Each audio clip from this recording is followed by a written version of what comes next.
Hi girls and guys.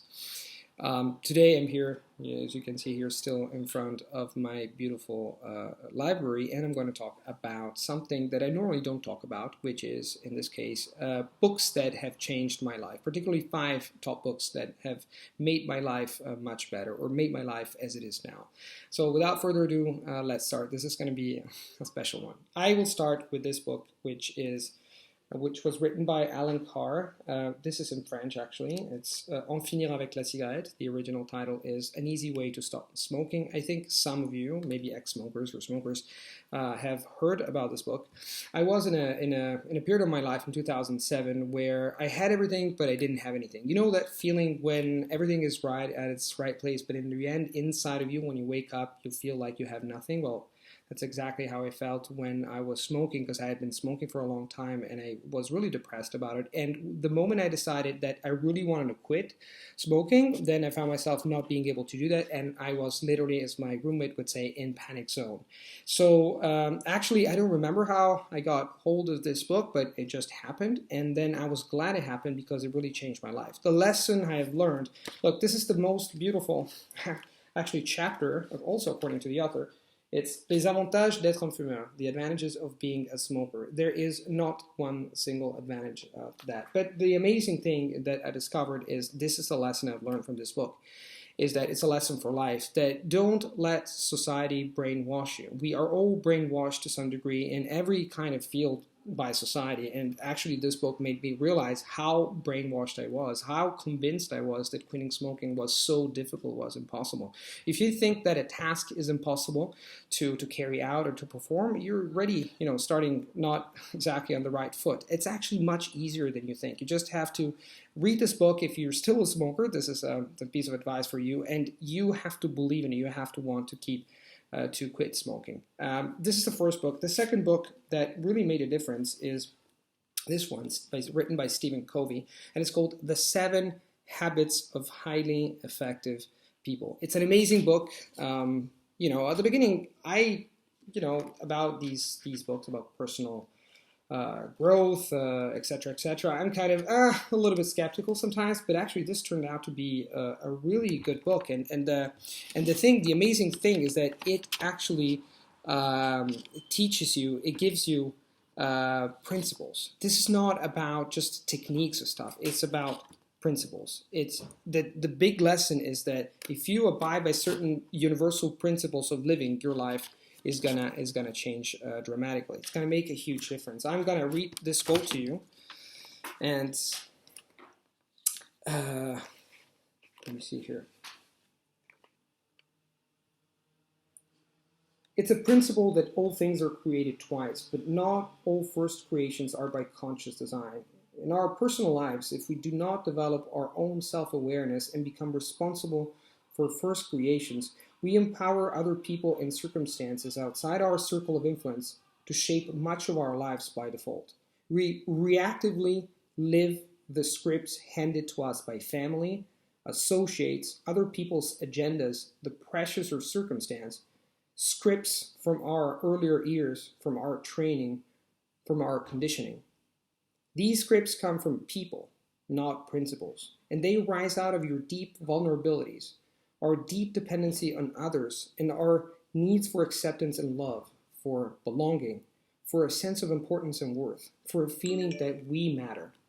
And this is really the core of the matter. We live according to, sometimes, most of the time, we live according to what society dictates, which goes back to the point I was telling you before. If you read this book, you will understand the core principles of the universal principles of how we should actually live. It's really simple, but actually most people don't follow this. This book has started changing the way I see the world and the way I interact with the world, and the world interacts with me. Another book which really made a difference that I read this year, and I have to thank my lovely roommate for that, is called The Monk Who Sold His Ferrari by Robin Sharma. And this book is an amazing, simple book about simple living and living a happy life. We constantly talk about happiness. What is happiness? We tend to think that most of us, I think myself included, we are mistaken. We think that happiness sometimes we're deluded into thinking that happiness comes from outside, from having a car, a house, a beautiful Labrador, a dog, or like sons, etc. Yes, this also comes from these things, but I think that happiness comes from inside. You have to fix, so to say, your life step by step, and you also, like in the previous book, you have to abide by certain universal principles. I'll read you a passage here. Actually, it's a philosophy about life. When you adopt a deathbed mentality, you live every day as if it were your last. Imagine waking up every day and asking yourself the simple question, what would I do today if it was my last? Then think about how you would treat your family, your colleagues, and even those who you don't know. Think about how productive and excited you would be to live every moment to the maximum. The deathbed question alone has the power to change your life. It will energize your days and bring a rush of zest and spirit to all that you do. You will start focusing on all the meaningful things that you have been putting off and stop squandering time on all those petty things that have dragged you down into the quagmire of crisis and chaos. And the beautiful lesson I've learned from this is that we all have a purpose in life. It's just up to us to discover it. We have a mission. You have a mission. I have a mission. Maybe my mission is to help people, inspire people to learn languages and to live a better life through languages. But you have, and I was lucky enough to find out about it. Maybe you haven't found out yet. I like thinking that we're also like pianos. We touch, certain keynotes. And if we do learn how to touch certain keynotes, we can actually discover our potential and how we can actually help humanity as a whole. Now, we have these 3 books here, as you can see. And then I have another book, which I don't know why I can't find it right now. A little bit of improvisation here. It's called The Miracle Morning, and it's there. It's just here. And this is another book that really, really made a difference because, it's just a fantastic book that I started reading some time ago. And let me show you. The Miracle Morning, the not so obvious secret guaranteed to transform your life before 8 a.m. by Helrod. I'm sorry if I mispronounce his name. This is an amazing book. It's all about action. It's all about do stuff to change your life. And the great thing, I want to read a passage from this. I actually have it on the computer, which really struck me. We must realize that the real impact and consequence of each of our choices and actions, and even our thoughts, is monumental. Because every single thought, choice, and action is determining who we are becoming, which will ultimately determine the quality of our lives. Every time you choose to do the easy thing instead of the right thing, you're shaping your identity, becoming the type of person who does what is easy rather than what is right. On the other hand, when you do choose to do the right thing and follow through with your commitments, especially when you don't feel like it, you are developing the extraordinary discipline, which most people never develop, necessary for creating extraordinary results in your life.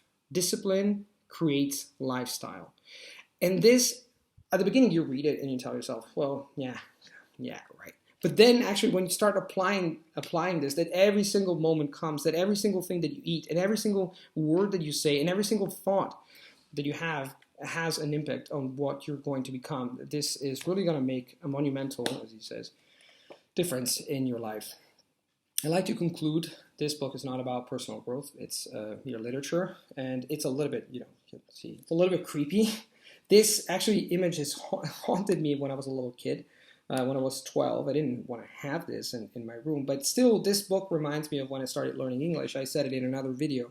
And the lesson that I've learned from this book when I started reading is that don't let others dictate what you can or you cannot do. I still remember I was in this bookshop and I was with my mother. I was 12 and I said, I want that book, I want to read that book. I had just started learning English, and the guy, he just said, I think this is a little bit too difficult for a 12-year-old kid, right? But I insisted, and then I started actually reading this with a lot of passion. And as you can see here, every time that I found a word that I didn't know, I just marked it in blue. Here is the word upset. I didn't know it. This was back in 1993, I think. And then I actually went through the whole book. The lesson I've learned from this, apart from the fact that reading is beautiful, is the fact that you never have to give up. Don't let, this goes back to what I was saying before, don't let others tell you what you have to do. If you want to do something, just do it. I like to conclude this by saying that, I read these books. You can read, reading is great, but what really makes an impact, what really changes the way actually you absorb information is live these books. Live them, read through, mark them, go back to them. Imagine them like a guideline, like a manual in a way. Books contain a lot of hidden information. Maybe the first time you read, you don't really understand because you are at a certain point of your life where this doesn't really talk to you, doesn't speak to you. But then if you read them again at certain times of your life, at different intervals, and you learn how to absorb information from books the way it is supposed to happen, and by taking action and by seeing and by testing, and once again I use the word by living, this is really going to make a big difference in your life. It doesn't matter how many books you read. What really matters is that you find the books that are right for you, and you learn how to help them, make them help you become a better person, because I strongly believe that we all have an incredible potential. You, me, the neighbor, everybody. And it's up to us to discover it and make it unfold like a flower. Thank you for listening, and I'll talk to you very soon. Ciao.